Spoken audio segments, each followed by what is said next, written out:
فيديو النهارده هنصنع فيه صابونة جوز الهند الطبيعية 100%. المستخدم فيها زيت طبيعي متاح في السوق الكيميائي. ده مش بس تعمل بيه صابون، ده تدخله في مستحضرات تجميل. عايز تاكله ممكن تاكله. زيت طبيعي جدا جميل، انا عن نفسي بحبه جدا في الاكل. طعم جوز الهند موجود فيه لحد اخر طعم. طبعا فوائد جوز الهند كتير وعديده، تقدر تجيبها من اي مكان. لو بحثت عن النت هيجي لك فوائد صابونه جوز الهند واستخداماتها للبشره والترطيب والنعومه، حب الشباب وحاجات كتير جدا. لكن النهارده احنا هنشتغلها عملي، مش هنتكلم على فوائد ولا استخدامات.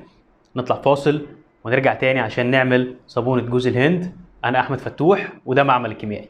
بالعلم حياتك أسهل، قناة معمل الكيميائي على يوتيوب، الكيمياء ببساطة. هنبدأ الجزء العملي الخاص بصابونة جوز الهند. دي المكونات بتاعتنا. التركيبة مستمدة من الموقع اللي احنا كنا شرحناه قبل كده اللي هو سوب كالكوليتور، ودي الداتا بتاعة التركيبة. طبعا هنزل لكم ملف البي دي اف ده في الوصف بتاع الفيديو، خاص بالصابونة والخصائص بتاعتها والأوزان وكل حاجة. كل اللي انا هحتاجه هنا ميزان واتنين بيكر والماء المقطر بتاعي وزيت جوز الهند الطبيعي اللي موجود في السوق الكيميائي والصوديوم هيدروكسيد.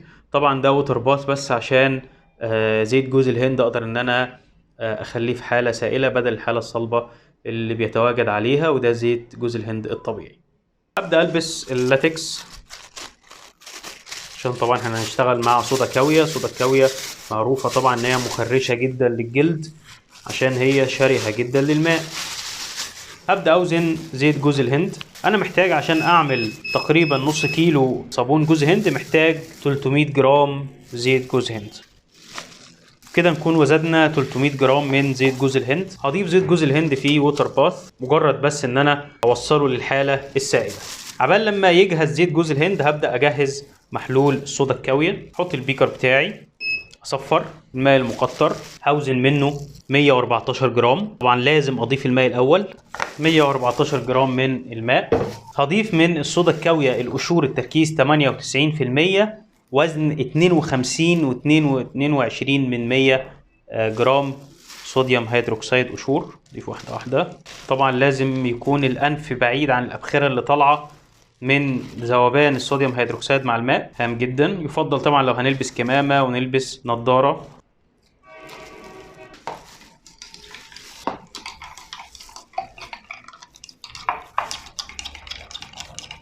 هقلب زيت جوز الهند. زيت جوز الهند بيدوب اهو، فاضل فيه شويه. هبدا اطلع زيت جوز الهند. خلي بالنا طبعا من الحراره. اوسع لنفسي. ده زيت جوز الهند الصودا الكاويه. ابدا اوصل المجانس بتاعي. اجهز معايا القوالب اللي هنزل فيها الصابون. معايا طبعا كحول. ممكن اضيف ريحه جوز هند على الصابون عشان يديني ريحه جوز الهند بتاعي. هنبدا كده واحده واحده مع بعض.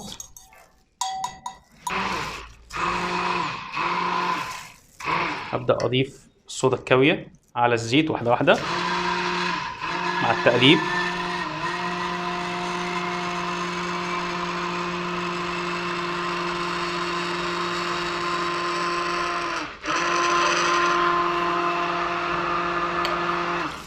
أقلب بقى كويس لمدة ما تقلش عن 5 دقايق.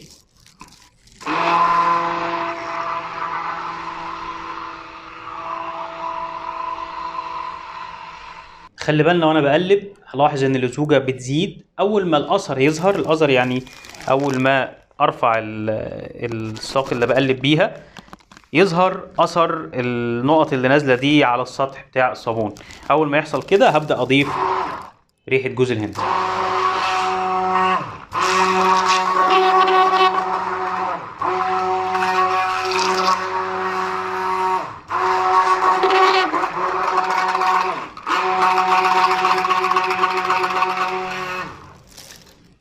كده بدأ الأثر ظهر.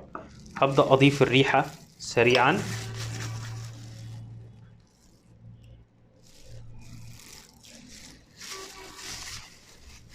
أقلب تاني.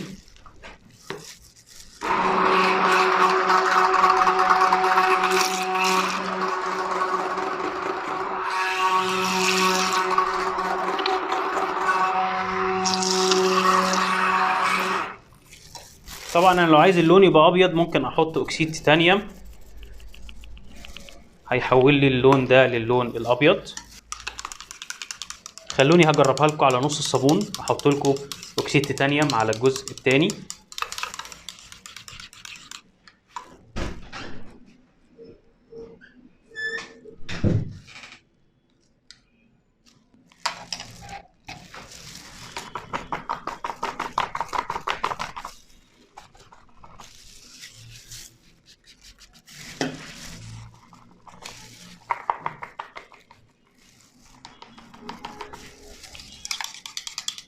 هجيب اكسيد تيتانيوم دلوقتي واضيفه على الصابون، شوف الشكل هيبقى عامل ازاي.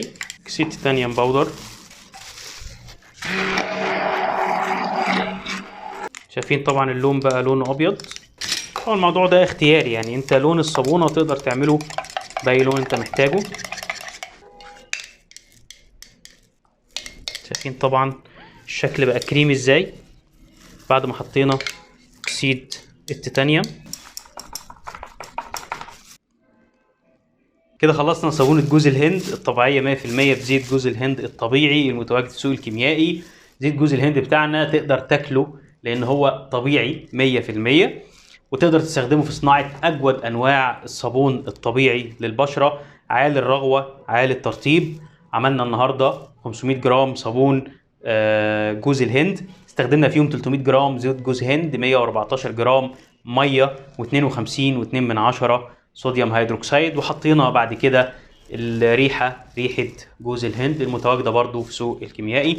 كل المكونات اللي استخدمناها بالتولز اللي استخدمناها دي متاحة في سوق الكيميائي، تقدر تشتريها اونلاين وتوصلك لحد البيت. ما تنساش لو انت عايز تركيبات تاني اكتر اشترك في القناة ودوس لايك على الفيديو عشان يوصلك كل جديد. سبحانك اللهم وبحمدك، اشهد ان لا اله الا انت، استغفرك واتوب اليك، والسلام عليكم ورحمة الله وبركاته.